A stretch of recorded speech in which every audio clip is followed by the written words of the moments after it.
Hello,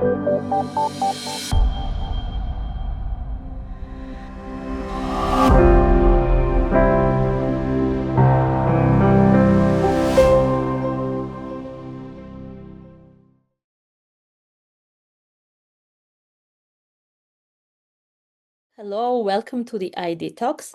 Idtalks are a series of webinars that since 2020 are brought to you by Salto Inclusion and Diversity Resource Center. My name is Anna, I am facilitator of idtalks, and I'm here together with my colleagues, Maria, the coordinator from Salto Inclusion and Diversity, the other Maria that is responsible for communication, and Olaja, who is responsible for graphic recording of our talk today. And in the end, you will see what she will be quietly doing in the background.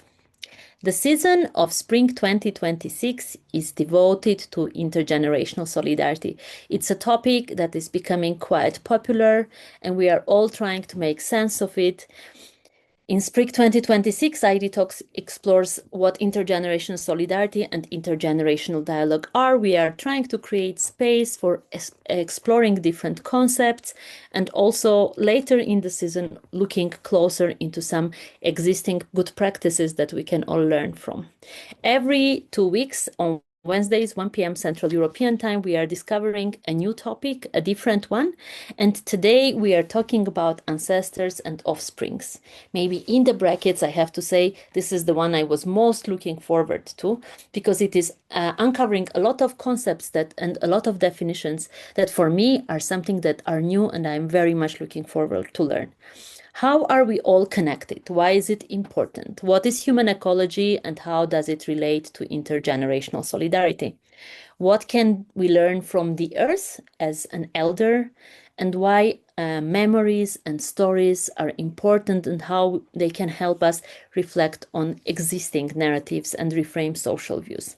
These and many more other questions we will be unpacking with our today's guest speaker, Juan Camilo from Iceland. Juan is a Colombian Icelander educator and practitioner of transformative pedagogy and human ecology. He holds a BA in International Studies in Education, a Master's in Religious Studies, and yet another Master's in Cultural Media Communication from the University of Iceland. He is also an international trainer in youth program of Erasmus Plus, with an emphasis of nature connection, integral well-being, intercultural and interreligious dialogue, human ecology, and ecocentric living. Juan, it's really immense pleasure for me, and also big excitement to introduce you to our group today. And the floor is yours. Please, if you want to start sharing your screen, we are all ears and waiting. So to begin with, I would like to say hello to everybody. It is an honor for me to be here with you. It's an immense pleasure to be able to share not only part of my investigations, but like part of my heart, because I do connect this talk that I'm going to share with you as part of my soul purpose. And I think this is very important, when we can discover not only our good talents and what can be of use and share and to serve others, but also when we can go even deeper and discover and recognize how we are of service to the earth, and to the deeper roots that we have. So for me, it's a pleasure to be here, and I'm going to share with you some things that I have been working on. Of course, nothing is, let's say, is my perspective, but I have been working on that and developing and comparing and dialoguing and sharing and practicing with others. And this is a working process, as our lives are as well. So let's work together. So to begin with, a little bit about me. Well, I was born and grew up in Colombia, in Medellin, which is a big city in a valley in the Andes Mountains. And for me, since I grew up, I had the privilege of growing up being nature connected. And by that, I mean, I really had the chance and the opportunity to run free, to roam the mountains, to swim on rivers, to climb trees, to share with animals, and to even to have difficult experiences with animals. Of course, not everything is nature can be, harsh as well. But this, I didn't understand at that time how important this was until later on. I became, of course, an educator and youth worker, and seeing the impact that the disconnection from nature is having on all of us, especially we who live maybe in urban environments and our younger generations. And for me, of course, the greatest, let's say, shake was to have children of my own. Yes, that somehow it obliges you, even if I don't say it is necessary, because you can feel responsibility even if you don't have children of your own. I am aware that all children of the world are responsibility of all of us. But to have this huge responsibility of having to see for a family, to be present and living on a co-living every day with this new life that is coming, that is asking for attention, for presence, for consciousness, for engagement, for relationality, it became very clear that I have this depth or this duty that my children and the people who are around me and the younger generations and my students, how can I continue the responsibility, the duty of providing learning experiences that can nourish a connection with the worlds of nature, because nature is very complex and have many elements. So this is my family, the, and I think it's very important to acknowledge, what gives us strength for doing what we do, for keeping on hope, for working for the future and for the present, of course. And now in this talk, how all this connect, in the wheel of time. So these are my sons. My wife is Icelandic. I met her in Colombia. We fell in love.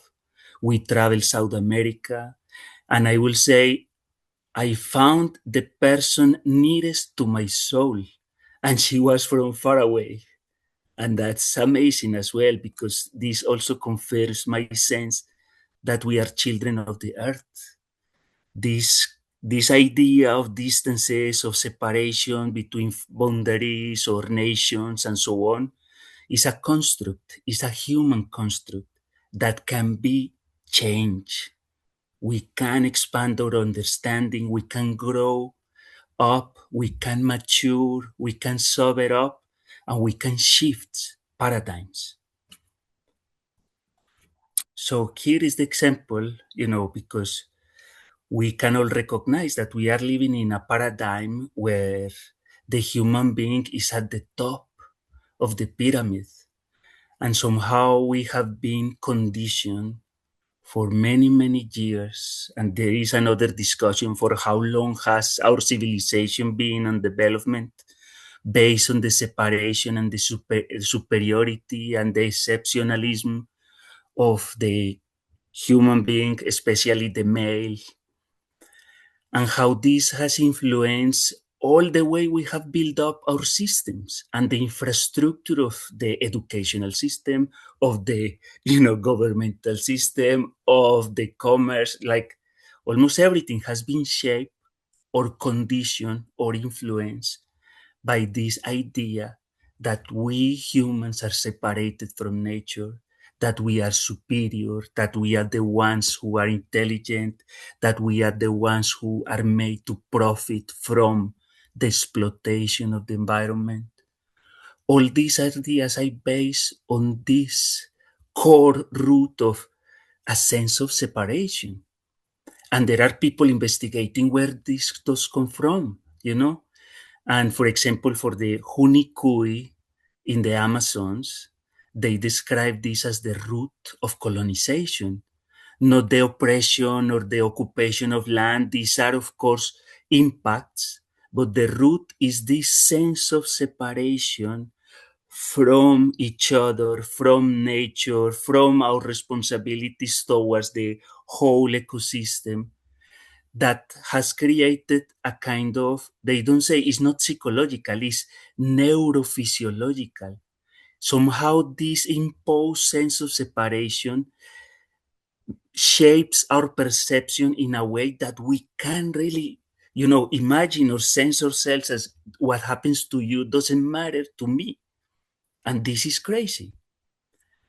But what we know today is that there are other approaches, that we are more in a circle, that we are members of a greater community, and that together each one of us was emerged from the earth with some specific design. The indigenous cultures call it the original instructions of what is human to be on earth, what is the butterfly to be on earth, what are each one of us has a role and a sense to make for the whole. So is this another paradigm? We can call it the paradigm of power over things, over nature, over each other, over, you know, or the power with, or as my mentor, Pat McCabe, Woman Stand Shining, says, the paradigm of thriving life and our role in the collective endeavor enterprise for life to thrive and flourish and evolve on this amazing planet that we live. So, within this frame, I have been, of course, in my investigation, I talk about human ecology. Human ecology has been a concept used in sociology and environmental studies, trying to connect the relationships between human and nature, the environment, and so on, as the name says, and connected, of course, with deep ecology and this ecological awareness that has been the last decades, perhaps, since this famous book, Silent Spring, and other, like many, many people have been talking about, we need to wake up. We are, destroying the earth. We are not. So all these things made me investigate, think about, and I talk about human ecology as an alternative educational model, because of course my field is education and pedagogy and transformative pedagogy, within the big question of how can we support the wholesome integral development of human beings, so we can embody, engage, and enact our earth responsibilities or our eco responsibilities within the bigger community of life. That's why I say human ecology is a new ancient paradigm, because it's properly not new. This has been known by the collective wisdom of humanity for forever. But the aim is that instead of seeing the human being as an individual that is own his or her own consciousness, his or her own mind, is working for his own benefit, we can approach humans as socio-spiritual ecosystems, as webs of relationships that co-create greater ecosystems for thriving life. I work in the University of Iceland today, and I share with my colleagues what can happen with our teaching styles and approaches if we stop seeing the student as an individual and we can see him or her as a web of relationships. I do have to wonder which are those relationships that enhance the joy of learning. It's not only about learning because you have to survive. What gives you joy, what invites you so you don't get bored, that keeps your motivation up, that you really want to learn things in your life, that calls you, that connects you with your body, with your gut, with your heart, with your mind. So this is the idea of human ecology, that we can approach the complexity of the human being. And this is connected, of course, with this. We are multidimensional, but we can approach these four main dimensions in which we are involved and embedded, which is the bio, of course, the physical, the biophysical component and attributes and cosmos that we live, the psychological part, which is connected with the sense, with the mind, with the consciousness, the understanding, the socio, of course, we are social beings, but not only among humans. We are in a social ecology with all forms of life. And then we have a spiritual dimension. I will say, even, I will dare to say, because I have been studying religions, that different religions that we have are the different expressions of spiritual ecology that different groups and communities of people have evolved together in different environments. But the main thing is that we have this dimension of life that is also spiritual, that connects us with what we don't know, with the mysteries, with the forces that we can feel but we cannot understand. And of course, with our ancestors, with those that were and are not longer in physical form, and those who are coming and that we are connected with them. So here you can see a graphic that we made about the four ecologies that together intersect or integrate and constitute my approach to human ecology. So earth ecology refers to, of course, to all the components and the spheres of the biosphere and the stratosphere and the lithosphere, the stones, the rocks, the waters, all these things that we know more today than ever that we are made of. Yes? Today we know that the human being is not an individual organism, but a multi-species, symbiotic assemblage. We are an assemblage of multiple species that work together for us to emerge as a human being. Then, of course, we have a self-ecology, which refers to the environment of our souls. Is the combination of mind, heart, guts, all of the multiple intelligences that combine in creating the psychological space or this soul space in which we inhabit all the time, and includes the relationship with ourselves or with our multiple selves, because each one of us is not one, is multiple. Social ecology refers to the multiple relationships that we have with others that are not only humans, but more than humans. And I believe each one of you has relationships with other creatures, with other beings, with other members of the life community that are important for you and very meaningful. And of course, the last component is the spiritual ecology. And I have to recognize a depth that I have because, in the Western approach that we have been learned and educated, we have approached especially these three ecologies. And actually, there is a very famous French philosopher and psychiatrist, Félix Guattari, that worked very much with Gilles Deleuze in the 90s and, is very well known in the field. He wrote a book called The Three Ecologies, and he talks about the ecosophy, which is the wisdom of living on Earth, as a kind of integration of this consciousness of the three ecologies. But I understood that because of his education, he couldn't include the spiritual ecology because of the all the effect of the enlightenment and the illustration and the rationalization of science and all this somehow emphasis on the rational mind. It was thanks to my investigation, to my roots, looking for my indigenous soul, for participating in different kind of ceremonies, for engaging with learning with different mentors from other traditions, especially the indigenous and traditional communities that are still alive and, working and sharing. That for me was very clear that the spiritual ecology was what's missing from the Western approach. So now I feel this is not a pyramid, it's not a triangle, it's a tetrahedron. It's more sustainable.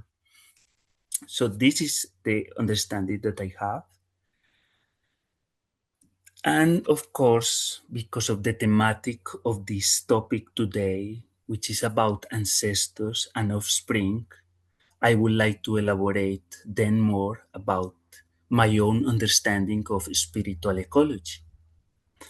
And here, for example, you can see a picture from the Amazons. I don't know the name of the artist, but I know that they made this picture about this lady. Actually, she died in a kind of accident, or she was attacked by some people who wanted to take profit from the jungle, and she was an activist. But here we can see her as an embodiment of ancestry, because for many of us, and I include myself because for me I feel it in my gut, she is still alive.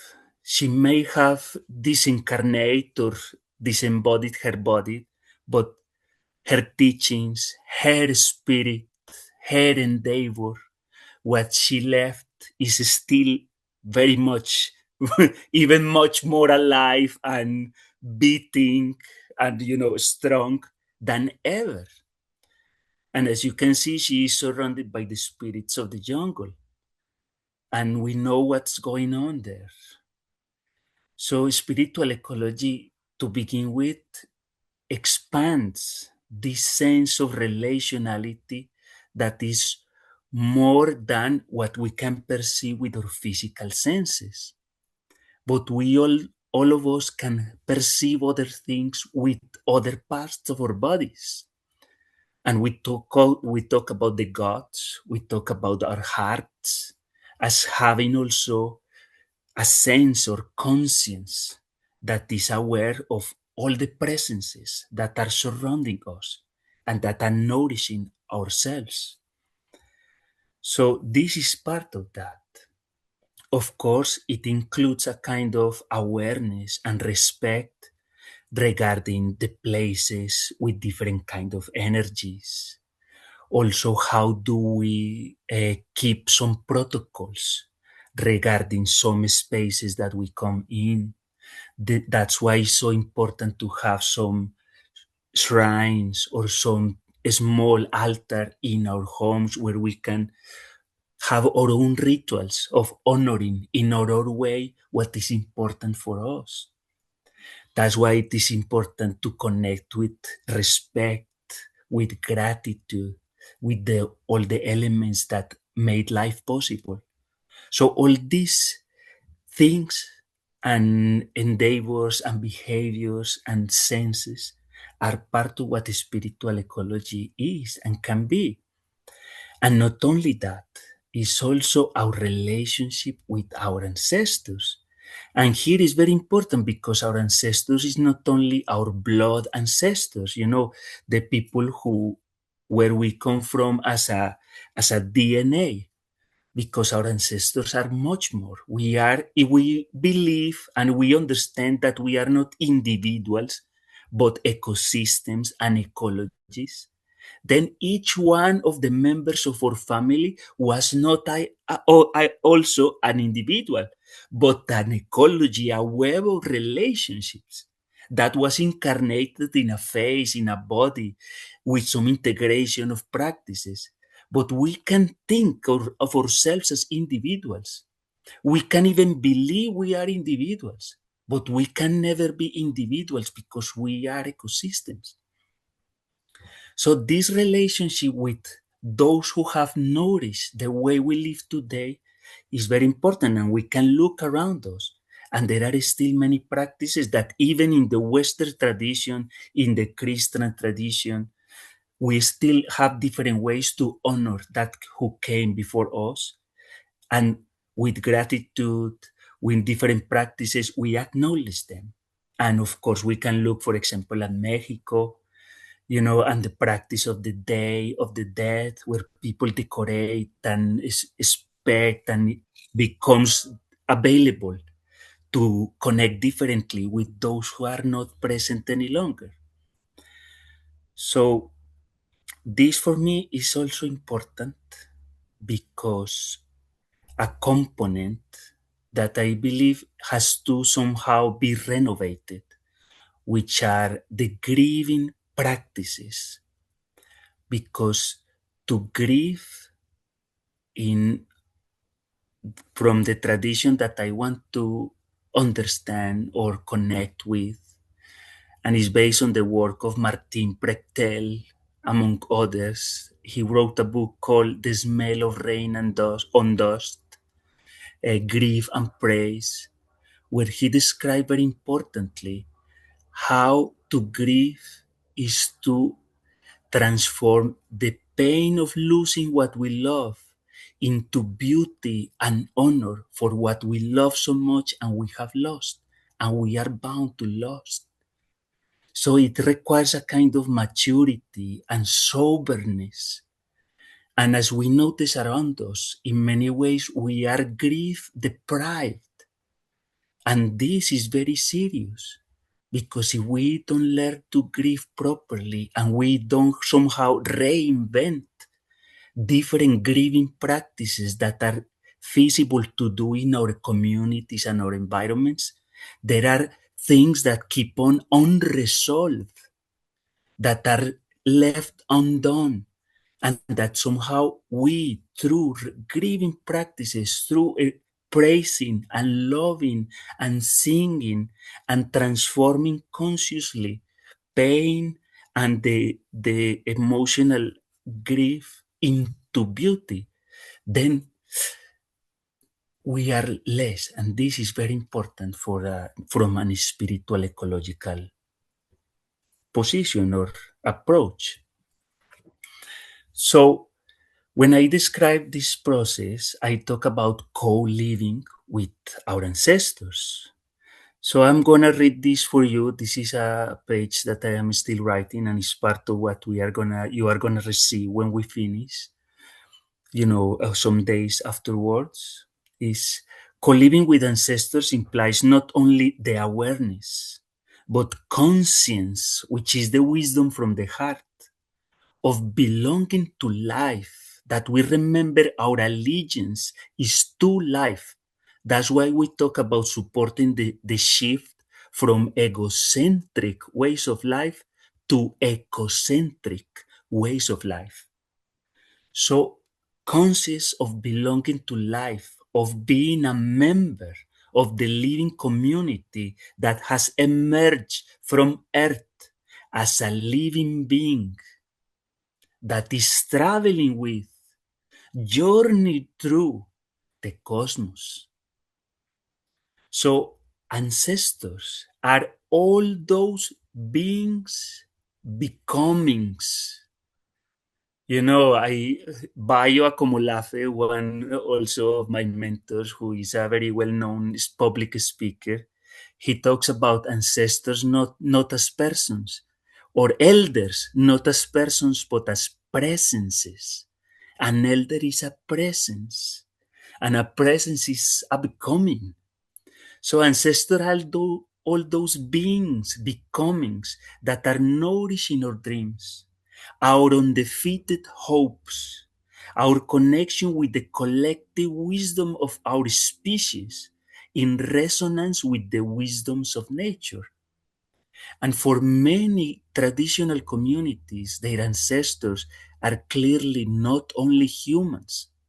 Actually, when you look at the totems of different groups, the totems begin with an animal, with the shape of someone, another creature that help us to endure a hard environment, help us to adapt to different conditions, And in that sense, they were our elders. And from another perspective, and in the Amazon, the Hunikui, among other people, they say, we, the human species, the Homo sapiens, are some of the youngest species in comparison with other species that have been here longer. So they are our elders, they are our ancestors, they are teaching us how to be of earth. The non-human beings teach us to be humans. So we can honor them by becoming receptive to tune in the patterns of ancestry that ripple through the fabric of our bodies, made of time and humus. So, when I think about the patterns of ancestry, and this is also delicate because I am aware many of us still, when we think about ancestors, we think directly about our family, our bloodline, and there are many unresolved things, or can be, or still personal traumas that are hard to face. So if a person is not ready for that, we need to be cautious.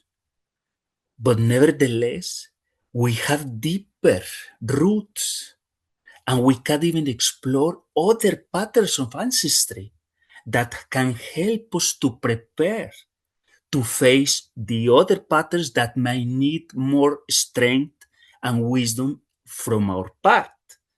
But we can still learn. So, in that sense, I want to give you an example from my personal life. Once I had a dream. Well, all my life I have loved to swim. I have a very special relationship with water. And I really, like I am like a fish, something like that, very strange, or a dolphin, or a new nutria. So once I had a dream. I dreamt that I was walking with my mom on a beach and it was kind of moonlight, so it was dark, but we could see something in a silvery light. And it was somewhere in a warm environment, it wasn't cold. And we were walking by the beach when I start all of a sudden hearing some singing. And I felt very strongly in my guts that it was a calling for us. So when I look around and I saw by the sea a pack of orcas, killer whales that were together and somehow were expecting for us, and I have learned to trust my gut. So in the dream, I just went inside the water with my mom in my hand and we somehow embraced and I took a fin and my mom took a fin and we swim a little bit inside, the sea. And I remember very clearly seeing ourselves floating in a circle singing to the moon. And this dream has been with me for more than 30 years now. And it has been so powerful. Every time I dream with whales, I somehow reset my whole soul and I feel such strength, such nourishment for feeling part of a bigger family. Because that was my feeling. I wasn't afraid, I wasn't scared. I just was with part of my family. We were together. So this for me is a pattern of ancestry that connects me with some of my ancestors that is still floating on earth and that enable me and gives me some responsibility on regards to them. So I am aware what I am using, how I connect with the water, I am contaminating. All these things come because that connection is not only in imagination or mental or intellectual, but visceral. So we are here now And I would like to invite you to take just some minutes, let's say between 3 to 5, let's say 5 minutes maximum, for you to do a short meditation, indagation, inquiry about which patterns of ancestry you can discover that are nourishing for you. Yes, you remember ancestors are all those beings becomings that are nourishing our dreams, our undefeated hopes, our connection with the collective wisdom of our species in resonance with the wisdoms of nature. So let's take some minutes, and I really would like that you, on your own, inquire a little bit about what are those based on what I have been exposing. What can you recognize? Here you are. Thank you very much. So, uh, I don't know, I hope you have thought a little bit about that. If anyone would like to share something, maybe you can post in the chat one or two words, you know, that maybe can connect with, I don't know, a spirit animal or a connection that you have, like me, with some of the other creatures or something else for yourself. But just in the spirit of closing this exercise, I want to share with you because we are within the frame of education, especially non formal education, and how can we use this with others, especially with young people or in other gatherings as part of a workshop or something like that. What I have done in exploring some of the patterns of ancestry is that I connect them with the framework of the archetypes. You know, these archetypes as these imaginary figures that somehow shape our deep psychology. You know, like the king, the warrior, the fisherman, the wise woman, the chef, the cook, you know, each one of these basic roles that are in every society in different ways can be seen as an archetype, as a ripple of ancestry that goes through and that we somehow, when we are alive, we embody it and then someone else take it over. So when you think about, for example, let's imagine the the cook, the person who makes a soup. So the exercise is to explore with our bodies what are those wisdoms that are in the body that manifest just by contemplating. So if I am thinking, for example, okay, we are each one of us will enact a chef, but without thinking, let the body manifest. How do you put the salt in the pot of soup? So I don't know. I just imagine some people may take a spoon and do like this. Other people will do like this, with these three fingers, but use the left hand. Other people might use the right hand.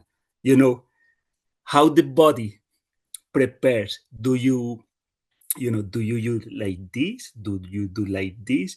Do you do like this?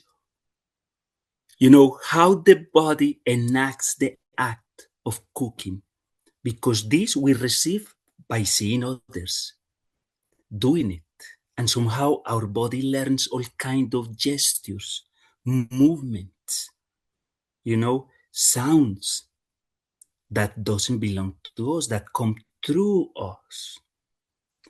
So this is part of the exploration that you can do anywhere with other people. Let's explore how us, and then you recognize, yes, where does this movement comes from? We have done it with the fisherman, for example. How do you fish? So if I do, let's do right now. Let's do this exercise. I count to three, and do you do the first gesture that looks for you when you first imagination of what fishing is. Okay, 1, 2, 3. That's cool. You see. So Anna, you did like this. Yes. So you have a stick and you throw it. Yes. But were you on land or on a boat? I was on land. I cannot because that's how I see. This is Yes, exactly. No, that's perfect. It's your way, it's the way your body felt when you are fishing. This is your experience. Yes, this is a pattern there. Maria, what about you? What did you do? I did this. I also had a stick and I was on the land. Yes, that's good. Look what I did. I am throwing something. You see? throwing a Yes. net. I am on a canoe throwing a net. Yes. That's how my body feels is the way to fish from my body understanding, my embodiment of it. Elizabeth, can I ask you, what did you do? I think I threw the stick, but also Yeah. imagine that I'm at the land standing. Okay, cool. Does anyone else would like to share? If maybe you did something different than what we have shared?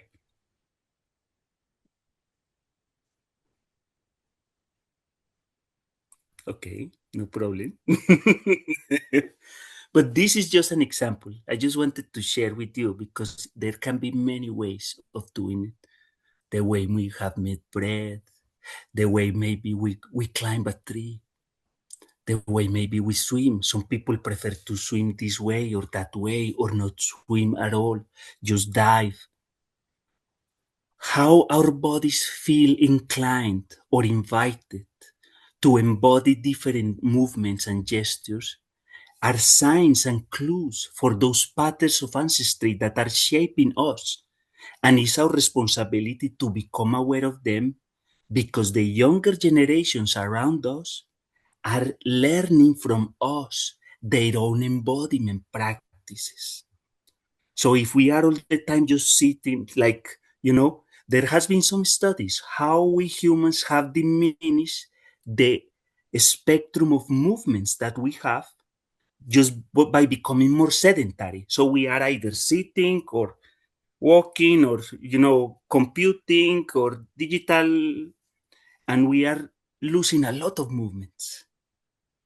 So it's important for us to take responsibility for those gestures and movements and patterns of embodiment that we still to preserve them and to pass them on in different learning opportunities that we can design. Yes. So this is the invitation. I think right now I am ready for the second part of this. Yes, reunion. Thank you. Can you Thank you. share? Thank you so much, Juan. I was so much in the moment, I have to say. I was thinking, how do we put salt? And generally, relationship with salt, I think, is bread and salt relationships, I think, are like this special, very subconscious ones. Like I am from Armenia. If I spill salt by accident, in my first instinct is to put a cross over it. Otherwise, something bad will happen. But I think there are others like pinching salt, jumping 3 jumps and doing something else. But this is not something I ever think about. This is what my body knows, and I learned from people coming before me, and probably my niece, when she sees me doing it, she doesn't ask me why, but she learns from it and she passes it through some other things. Thank you so much. Actually, yeah, Anna, what you say is very important because, we have learned because of the emphasis on rationality to dismiss the superstitions of people, or to think they are not meaningful or that they are just lies or, idiosyncrasies. But when we see it from this perspective, in many of the superstition, where they come from and why they are important, there is always a story that is deep. And it's very important that we don't miss this connection with them. So in part of this indagation or research or investigation about the patterns of ancestry, our superstitions, the superstition of the people that we have grown up with and that have been passing on are important, you know? So it's interesting. Thank you very much for commenting on that. Thank you. I think we have one more comment from Teddy. He has raised his hand. And Hi, then, Juan. yes, please. Yeah, hi, Juan. Hi. It's been really good to listen what you're saying. A reaction yesterday, I went into a care home with some young people, and we were looking at doing a garden project. And when we went near, when the young people moved near this window, all the I don't like to use the word old people because I'm not far off it myself. But I think one of the things is how the young people they started waving and how the young people reacted was they waved back. And I think in many cultures, and I think this is a culture thing because I know you're from South America. I think quite often in the UK, people are very, very conservative about maybe how they react to things and one thing or other. Often people say to me, you're always like a people person. You're there. And I think that's a lot to do with your spirit, the inner spirit. Because I think the inner spirit, like you've been talking about social ecology, it's very important. If you've no inner spirit, you've no outer spirit. And I think a lot of people, even in our culture, are frightened to talk about people that have gone and about what the influence of left. And especially one of the things I think that's very strong in Africa, it's about storytelling and about telling people about their ancestors. And I think one of the things we don't do enough of is listening to the young people's stories about their families and, and I'll shut up because I just think what you've been doing is really good. It's followed through about the three talks. About you've given us an example about how to think about the spirit of what you do. I'm afraid I'm a very simple person, so I don't get into kind of, the kind of thing, but thank you. Thank you very much, Terry. Thank you for the lovely comment. Yes, Julian. Yeah. We had a pretty conversation with our group. I asked them about why spirituality is useful, because I'm kind of person that refuses all spirituality through my whole life. I'm more like usefulness kind of guy, a science kind of guy. And the people in my room, they really said something important. I think that it actually gives us this mindset is the understanding when you're thinking about your ancestors, about world, about nature, you understand better that you're part of this world, that you came from this world, that you see where your habits come from, and you see a connection, like we got a good word, a connection between everybody. And spirituality in this sense, as you described, probably gives us this. And another thing that it's important feeling you're connected to the world. You're not some alien. You're from here. This is your home. And I think this is priceless. Thank you, Julian. I think it was interesting what Anne said about where she worked with some Moroccan young people. And she actually taught those Moroccan young people, I'm sorry, Anne, if I can't remember, to meet another group of young people. But where one was talking about where they went back to their roots, and you should never be ashamed of your roots, of your family, whether that's working class or whatever, because your roots are so important. And that's where you learn so much. And I think Julian really, he said the best word. It's about connection. And it's about how those people, how you connect. And as usual, I'll say this, we're not part of Erasmus, which I'm very vexed. But anyway, I think it's important that those opportunities of young people in Europe coming together and talking and developing that. But I think Julian put it in and I think, I don't know whether I might agree, but the three of us were, I know there was somebody else looking in on what we were talking about.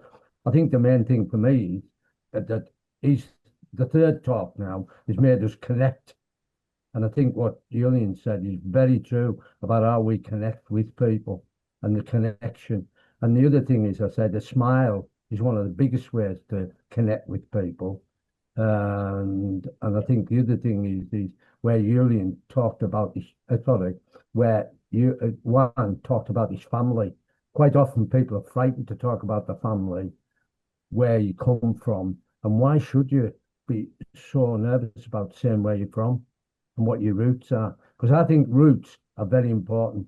And I will say this again, but please have fun while you're doing it, because even Anne and we had to laugh a little bit that the fun is important. But when you're working with young people, be honest with them.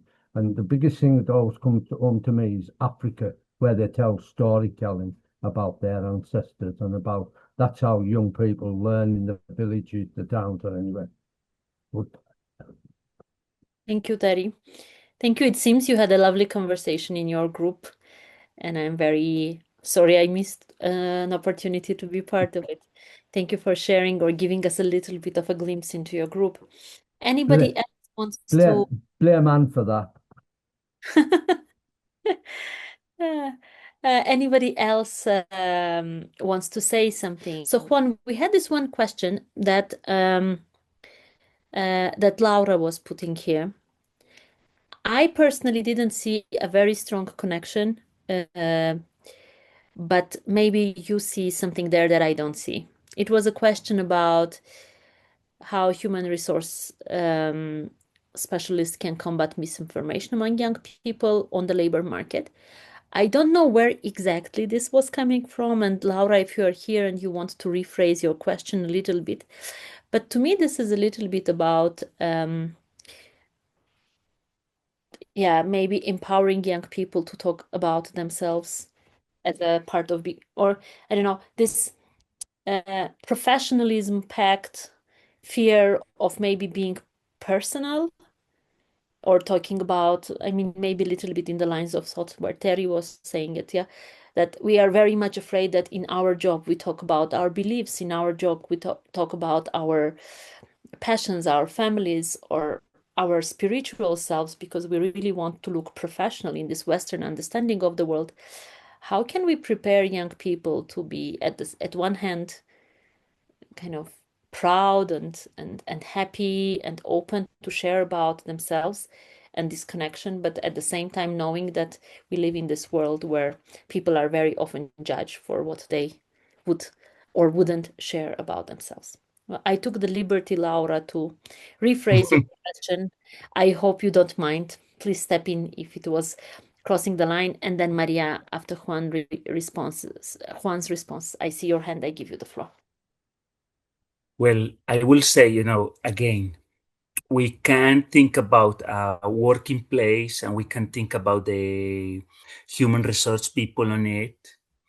But what about if we don't think like that and we distinguish between, a young person that is somehow encountering themselves, finding out who they want, what they are, integrating the different aspects of themselves. They are interested, in really finding out who am I, what I am here, what are the gifts that I bring to the community.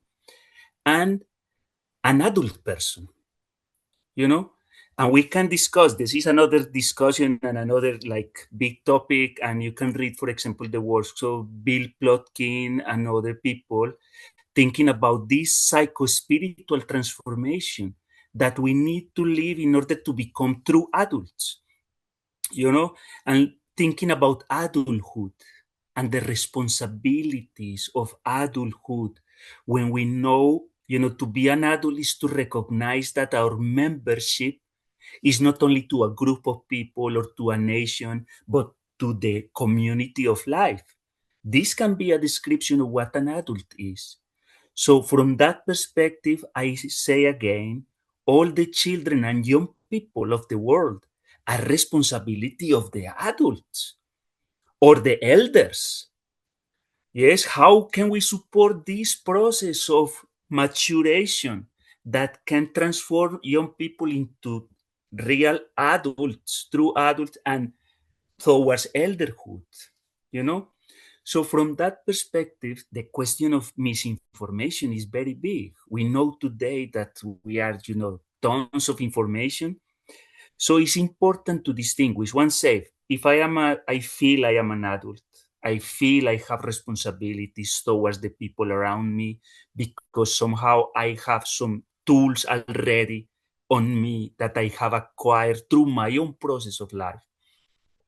Then it is important to help us, each other, to develop critical thinking and to discover once again that information is not knowledge and knowledge is not wisdom. But we together, through a process of dialogue, critique, engagement, through experience, information can transform into knowledge. And through application, by serving, with gratitude, with love, with connection, this knowledge can become wisdom. And wisdom includes not only the rational part, it's about the integrity of the human being with our gut feeling, with our hearts, with our minds, with our sensorium. And then the approach is different. So we need to empower young people to be critical about information. And I think it is valid for all of us. Because again, we can be very old in years, but not necessarily have acquired the integrity of an adult.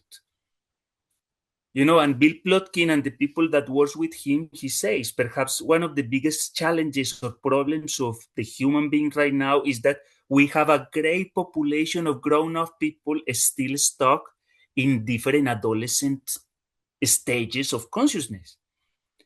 Yeah, that's why this is another discussion, but I do believe through this approach, we can find different tools to empower people to think better, to use information in wiser ways, but distinguishing and supporting the transformation of information towards knowledge and knowledge toward wisdom.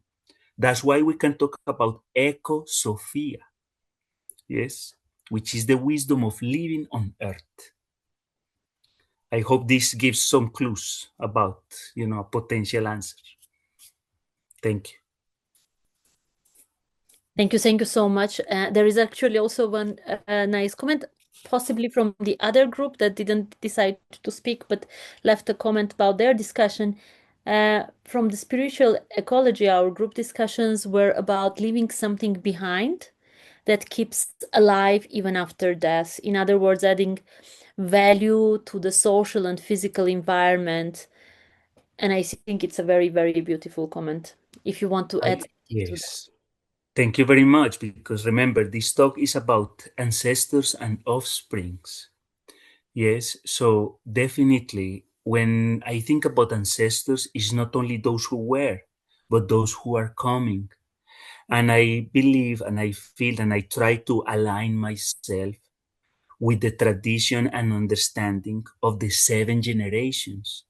It's very important that whatever enterprise, action, a project that we are developing, that we are considering that is not for us, but to consider the impact and to wish that this will nourish 7 generations ahead. And the storytelling can teach us about what 7 generations before has brought us and has survived and be preserved. And now is our time to preserve, to filter, to integrate, to redesign, to co-create, not individually, but ecologically, which practices, which knowledges, which endeavors and new paradigms we keep on and leave for those who are coming, like planting a forest. It's not for me, you will not see it, but it comes and it will keep on. And it's not about only humans, it's how the rest of the community also benefits from your actions, from your conscious endeavor. Yes. So this frame of the 7 generations before and ahead is very important, because this gives us a contextualization of a spiritual ecology that embraces 1,000 years minimum. Yeah.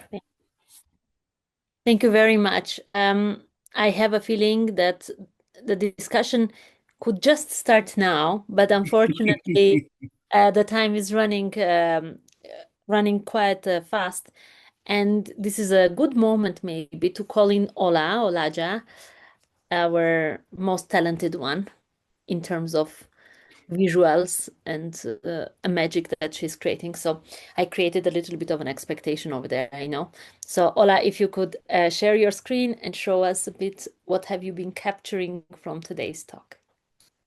There is not much I can say this time. I think today's talk was very, very introspective, and it was a lot about a conversation with ourselves and an invitation to analyze the way we feel some forces, some essences, some presences. And I think it was a good point of view for us to be a bit more mindful maybe in our day-to-day and to take into account not only ourselves and our body or our minds, but then everything else that forms the context in which we are inevitably.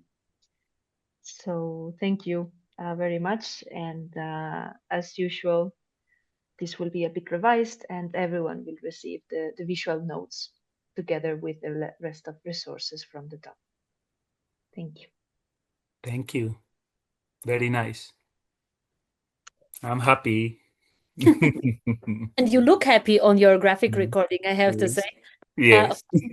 As we're coming to the end of the talk, I want to pass the floor back to you. If you want to say some closing words before we conclude today's talk.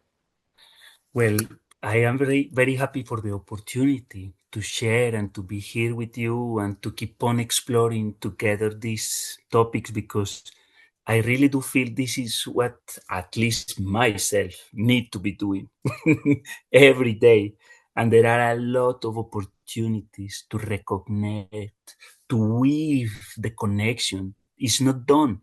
We are weaving and reweaving, like the many stories say, and each one of us is a thread and a knot in a web of relationships. And thinking about the social soil as well, and how we nourish a fertile soil where many seeds can, find root and spring out and grow and flourish. Thinking about psychobiodiversity, like how can we nourish our networks of connections and our soils is very important. So thank you very much. And maybe just to leave you with a reflection, what gestures endure through you? Which voices speaks through you? Which dreams flourish through you? To regenerate our cultures, we need to nourish our socio-natural soil with threads of ancestry to reweave the tapestry of human wisdom. Indeed, for me, on this day specifically, this was such a meaningful, such a deep and important talk. Thank you very much. And to our audiences here in Zoom, and also those who will be listening to this recording afterwards, we will come back in 2 weeks with already starting with one of our practices. So please come back to us 2 weeks from today on Wednesday, 1 p.m. Central European Time. And all the resources from today's talk will be sent to you in about 10 days. So stay tuned and thank you very much. Have a nice day.